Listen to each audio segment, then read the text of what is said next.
आवाम को लगे कि मियां अब्दुल मतीन का जो सॉफ्टवेयर है वो अपडेट हो गया है। हम वुकला का सॉफ्टवेयर, किसी माई के लाल में इतनी ताकत नहीं है कि हम वुकला का सॉफ्टवेयर अपडेट कर सके। मियां साहब बोलने से परहेज करें ना करें, अपना डंडा पूरा इंशाल्लाह मांझ के देंगे अल्लाह पाक के ऊपर। थाने ने मुझे गिरफ्तार किया, उस थाने में 6 पुलिस एहलकारान मेरे सिर्फ गिरफ्तारी के अंदर सस्पेंड हुए हैं।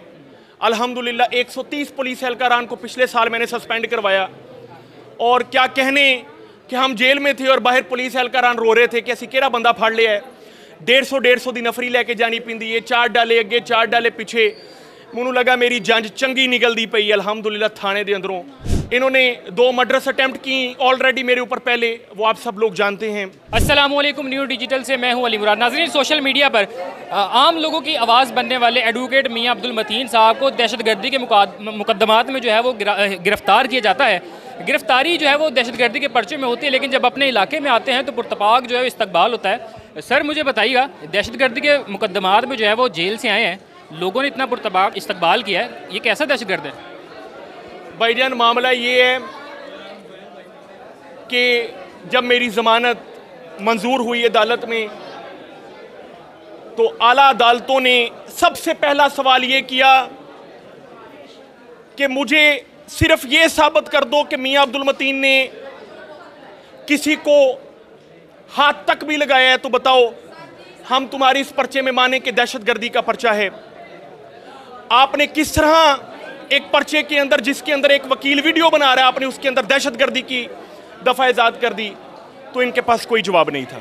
सोशल मीडिया पे एक तस्वीर आपकी वायरल होती है जिसमें हथकड़ी लगी हुई नंगे पाँव है, तो क्या समझते हैं कि एक वकील के साथ ऐसा करना ये कोई ज़ाती रंजिश थी, या ये चीज़ सामने लाई जाने की कोशिश की जा रही है कि आवाम को लगे कि मियां अब्दुल मतीन का जो सॉफ्टवेयर है वो अपडेट हो गया है? भाईजान, मैं बड़ी प्यारी बात की, इमरान रियाज साहब हमारे साफ़ी हैं कि जिस बंदे में हुब्बुल वतनी का सॉफ्टवेयर होता है वो अपडेट नहीं होता। और मैंने ये बताया कि जिस फौलादी हार्डवेयर के हम वुकला बने हैं, हम वुकला का सॉफ्टवेयर, किसी माई के लाल में इतनी ताकत नहीं है कि हम वुकला का सॉफ्टवेयर अपडेट कर सके। और इसकी मसालें तारीख में मौजूद हैं, पिछले 77 साल तारीख हमारी मौजूद है। आर्टिकल 10A की बात करते हैं तो आपको भी जो है वो बिना बताए गिरफ्तार कर लिया गया, तो इस पर अब क्या काम करेंगे? वीडियोस वगैरह बनाएंगे? मुझे अजियत का निशाना तो इन्होंने बनाया। इनको ये लगता था कि अजियत किस निशाने के बाद जितने मामलात हम समझते हैं उसके मुताबिक सोट आउट होंगे। मैं मेरे बहुत महबूब मेरे भाई अवैस भाई, ज़रा इनको अंदर वीडियो में ले आएँ वरना मज़ा नहीं आना। ज़रा वीडियो में ले आएँ। मैं खसूसी तौर पे ज़रा इनका हाथ चूमना चाहूँगा। आप दोस्तों को शायद अंदाज़ा नहीं है कि जिस कदर एफर्ट अवैस भाई ने की है, जिस कदर एफर्ट अवैस भाई ने की है, मुझे ख्वाब आने लगे कि अवैस भाई पीछे काम कर रहे हैं। ये किसी बंदे की सच्चाई होती है। अवैस भाई, आपका बहुत बहुत शुक्रिया, thank you so much again. आप सब के लिए तो शायद मैं हीरो हूँ, मेरे लिए मेरे अवैस भाई, मेरे अयाज भाई, मेरे ये जितने दोस्त अहबाब हैं, मेरे मियां साहब, मेरी जान, मेरे सारे दोस्त अहबाब, ये सारे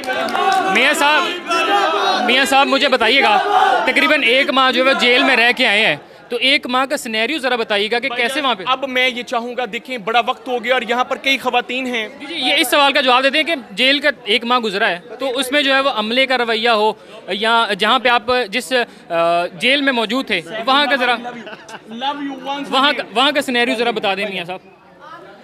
जेल के अंदर भाईजान क्या मामला थे? एक चक्की के अंदर बंद कर दिया, 4 वकील, छोटी सी चक्की, जितना मेरा टेबल इतनी चक्की, वहीं पर खाना पीना, सोना नहाना जागना। जेल में भाईजान छोटी चक्की, 4 वकील, और वहाँ पर खाना पीना। मैं जेल के ऊपर तो मैंने एक किताब लिखी है दहशतगर्द वकील के नाम से। इस जेल में 28 दिन आपके भाई ने ज़ाया नहीं किए। मैंने हिफ्ज़ शुरू किया, मैंने कई सूरतें याद की, मैं मज़हब के मज़ीद करीब हुआ, मैंने अपने दीन को मज़ीद बेहतर तरीके से समझा। मैं शायद इस जेल में जाने के बाद मैं अल्लाह के मज़ीद करीब हो गया। मैंने दहशतगर्द वकील के नाम से किताब लिखी जेल में बैठकर। इंशाल्लाह जल्द वो पब्लिश होगी और जेल की सारी कारस्तानियाँ मैं आपके सामने रखूँगा। मियां साहब, मेरा आखिरी सवाल मुझे बताइएगा कि अब जब ये 1 माह की जेल के बाद आपके साथ जो सलूक किया गया, तो बताइएगा कि इसके बाद ये चीज़ जो है सामने आएगी कि मियाँ साहब बोलने से थोड़ा सा परहेज़ कर लें या पहले से ज़्यादा? मियाँ साहब बोलने से परहेज करें ना करें, अपना डंडा पूरा इंशाल्लाह मांझ के देंगे अल्लाह पाक के ऊपर। जिन जिन जिन लोगों ने आपको गिरफ्तार किया था, जिन इस पुलिस वालों ने आपको गिरफ्तार किया था, इनके खिलाफ कोई कार्रवाई का सोच रहे हैं? भैया उनके ऊपर पर्चे हो गए हैं। जिस थाने ने मुझे गिरफ्तार किया उस थाने में 6 पुलिस एहलकारान मेरे सिर्फ गिरफ्तारी के अंदर सस्पेंड हुए हैं। अल्हम्दुलिल्लाह 130 पुलिस एहलकारान को पिछले साल मैंने सस्पेंड करवाया। और क्या कहने कि हम जेल में थे और बाहर पुलिस एहलकारान रो रहे थे कि असी केड़ा बंदा फड़ लिया है। 150 दी नफरी लैके जानी पिंदी है, 4 डाले अगे 4 डाले पिछे।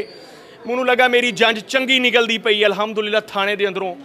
इंशाअल्लाह उल अजीज़, इंशाअल्लाह उल अजीज़ आप सब दोस्तों ने जो मोहब्बत दी है, जो इज़्ज़त दी है और अल्लाह पाक ने जो ताकत इंशाल्लाह मुझे मज़ीद दी है, मैं मज़ीद मजबूत होकर बाहर निकला हूँ। जेल की हवा खाने के बाद बाहर आकर मेरे दोस्तों, मैं आपके सामने जिंदा हूँ ना, इंशाल्लाह उल अज़ीज़। और इसके अलावा क्या कर सकते हैं? इन्होंने 2 मर्डर्स अटैम्प्ट की ऑलरेडी मेरे ऊपर पहले, वो आप सब लोग जानते हैं। अब ये अगवा की एक पूरी वारदात थी जिसके बाद इनका अटेम्प्ट्स का ज़रा बताइएगा कि जेल के अंदर की गई? ये उससे पहले की बहुत वारदातें हैं, उसके इंटरव्यूज ऑलरेडी मौजूद हैं, वो साल 1.5 साल पुराने। भाईजान शुक्रिया, बस इसको क्लोज करेंगे हम। मैं ये चाहता हूँ, बड़ी ख़वातीन मेरी बहनें यहाँ पर आई हैं, मैं चाहता हूँ मैं इनको भी टाइम दूँ। इसके बाद मैं डायरेक्टली आपके पास आया हूँ, जबकि मेरी सबसे ज़्यादा ज़रूरत मेरी फैमिली को, आप सब जानते हैं। जी, तो एडवोकेट मियाँ अब्दुल मतीन साहब की जी मेरी ना सिर्फ ईद अंदर गुजरी, मेरे वो रोज़े गुजरे जिसमें ताक रात थी। मैं इबादत नहीं शायद उस रात में उस तरीके से कर सका जिस तरह करने का हक था। मेरी ईद अंदर गुजरी, उसका मुझे शायद कम अफसोस है। मेरी बहन ने एक रिक्वेस्ट की थी कि मतीन भाई मेरा निकाह आपने पढ़ाना है। मैंने किसी महल्ले के मौलवी का किया हुआ निकाह नहीं पढ़ना। मैंने कहा ठीक है, मेरी बहन की ये ख्वाहिश है तो इंशाल्लाह मैं निकाह आपका पढ़ाऊँगा। ईद के फौरी बाद मेरी बहन का निकाह था। इन्होंने जानबूझकर मेरे ऊपर इस कदर पर्चे दिए और दहशतगर्दी की दफात ईजाद की कि मैं उस निकाह के अंदर शमूलियत इख्तियार ना कर सका। मेरी सबसे ज़्यादा ज़रूरत मेरी फैमिली को है इस वक्त। मैं चाहूँगा कि मैं जल्द अज जल्द आप लोगों से फ्री हूँ। आप सब दोस्तों को भी ज़रूरत है मेरा पहला फ़र्ज़ आप हैं और इंशाल्लाह आप सबसे फ्री होकर मैं अपना मियाँ साहब शादी का जिक्र किया तो अब्दुल हलीम साहब की गिरफ्तारी के लिए शादी पर भी जो है वो रेड हो गई थी। भाईजान बड़े मामलात हैं जो इंशाल्लाह मैं चाहता हूं कि मैं दीगर इंटरव्यूज़ में दूं। अभी के लिए इतना ही काफ़ी है जी। एडवोकेट मियाँ अब्दुल मतीन साहब की गुफ्तगू जो है वो आपने सुनी है। रिहाई के बाद इनके इलाके में जो इनका पुरतपाक इस्तकबाल किया गया है और इन्होंने ये चीज़ कही है कि ये पहले से ज़्यादा जो है वो मजबूत हो चुके हैं। इसी के साथ अपने मेज़बान को इजाज़त दीजिए, अल्लाह ने के बाद।